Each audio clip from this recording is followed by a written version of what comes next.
নমস্কার সবাইকে। আজ আমি মোদকের রেসিপি শেয়ার করছি। মোদক রেসিপি বানানোর জন্য আমি এখানে নারকেল নিয়েছি, ফ্রেশ নারকেল। এটা শুকনো নারকেল দিয়েও হতে পারে, গ্রেটারের সাহায্যে গ্রেট করে।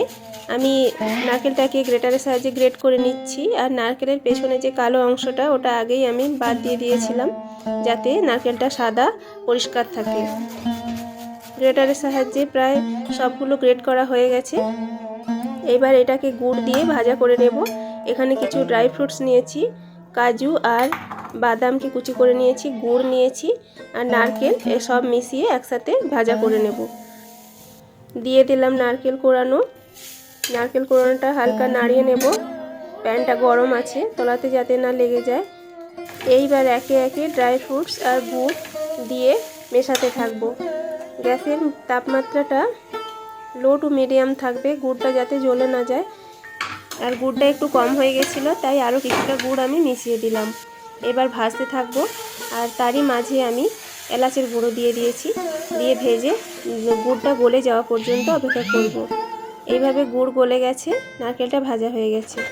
এখানে আমি আটা আর ময়দা দুটো সমান পরিমাণে দিয়ে লবণ আর চিনি আর 2 চামচ ঘি দিয়েছি। ঘিটাকে প্রথমে মেখে নেব, আর কিছুটা তেল লাগবে, তেলটাও দিয়ে দেব। তেল 2 থেকে 3 টেবিল চামচ দিয়ে দিয়েছি। আর আটা ময়দা মিলিয়ে আমি 300 গ্রাম নিয়েছি। খুব ভালো করে এটা মেখে নিতে হবে। তেল আর ঘিয়ের পরিমাণটা এমনই দিতে হবে যাতে মুঠো করলে মুঠো হয়ে যায়। এইবার অল্প অল্প করে জল দিয়ে একটা ডো বানিয়ে নেব। এখানে আমি আটা ময়দা মিলিয়ে 300 গ্রাম নিয়েছি। আর 300 গ্রাম আটা ময়দার জন্য আমি এখানে 2 টেবিল চামচ ঘি দিয়েছি আর 3 টেবিল চামচ তেল দিয়েছি। এবারে ঢেকে 10 থেকে 15 মিনিট রেখে দিচ্ছি। রেখে আবারও মেখে নিয়ে এই ডো থেকে ছোট ছোট বলের আকারে আমি কেটে নেব। সাইজ নিজের পছন্দ মতো করে কেটে নেবেন। আর এটাকে গোল স্মুথ বল বানিয়ে নিতে হবে বেলে নেওয়ার সুবিধার জন্য। সবগুলো বল আমি বানিয়ে নিয়েছি, নিয়ে কয়েকটা আমি বেলে নিচ্ছি। ভিডিও ভালো লেগে থাকলে বন্ধুরা লাইক কমেন্ট করবেন, ফ্যামিলি আর ফ্রেন্ডসদের মধ্যে শেয়ার করবেন। আর চ্যানেলে যদি আপনারা কেউ নতুন হয়ে থাকেন তাহলে চ্যানেলটি সাবস্ক্রাইব করে পাশে থাকবেন। আর অবশ্যই বেল আইকন প্রেস করবেন যাতে নতুন ভিডিওর নোটিফিকেশন আপনাদের কাছে খুব সহজেই চলে যায়। এইবার মোদকগুলো বানিয়ে নিচ্ছি। একটা লুচি নিয়ে তার ভেতরে পুর দিয়ে এইভাবে ফোল্ড করে ওপরটা এইভাবে মুড়ে দিয়েছি। খুব ভালো করে মুড়ে হবে যাতে তেলে ভাজার সময় ফেটে বেরিয়ে না যায়। এইভাবে কয়েকটাই আমি করে দেখিয়ে দিচ্ছি।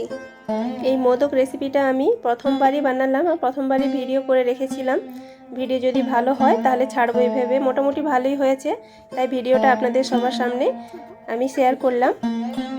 এই ভিডিওটা মোদক রেসিপি ঠিক গুজিয়ার মতো খানিকটা। গুজিয়ার রেসিপি তো আছে আমার চ্যানেলে, সেই হিসাবেই আমি প্রথমবার এই ভিডিওটা বানিয়ে রেখেছিলাম। তো দেখলাম ভালোই হয়েছে।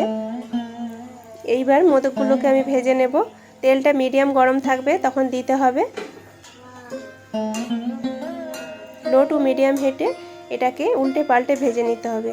5 থেকে 6 মিনিট ধরে এটাকে ভেজে নিতে হবে উল্টে পাল্টে। প্রথমটা একটু ভাজতে দিতে হবে, নাহলে ওপরের ওই ডিজাইনটা নষ্ট হয়ে যেতে পারে। প্রথমটা 1 মিনিট ভাজার পর তারপরে উল্টে পাল্টে ভাজতে হবে। এভাবে লাল লাল করে ভেজে নিয়েছি। আরেকটা ব্যাচ আমি ভেজে নিচ্ছি। আমি এখানে আটা ময়দা মিলিয়ে করেছি, আপনারা চাইলে শুধু ময়দা দিয়েও করতে পারেন বা শুধু আটা দিয়েও করতে পারেন। ঘি আর তেলের ময়ামটা আপনারা শুধু ঘি দিয়েও করতে পারেন, আবার তেল দিয়েও করতে পারেন। এখানে অনেকগুলো গুজিয়া ভাজা হয়ে গেছে, এটা এবার প্লেটে সাজিয়ে নিচ্ছি। তেল আর ঘিয়ের যে ময়ানটা দিয়েছি ওটা কিন্তু ঠিকঠাক দিতে হবে, তাহলেই কিন্তু খাস্তা হবে, নাহলে কিন্তু নরম হয়ে যাবে ভেজে রেখে দিলে। ময়ানটা এমনভাবে দিতে হবে মুঠো করলে মুঠো হয়ে যাবে, আবার ভেঙে দিলে ভেঙে যাবে। এইভাবে। অনেক ধন্যবাদ।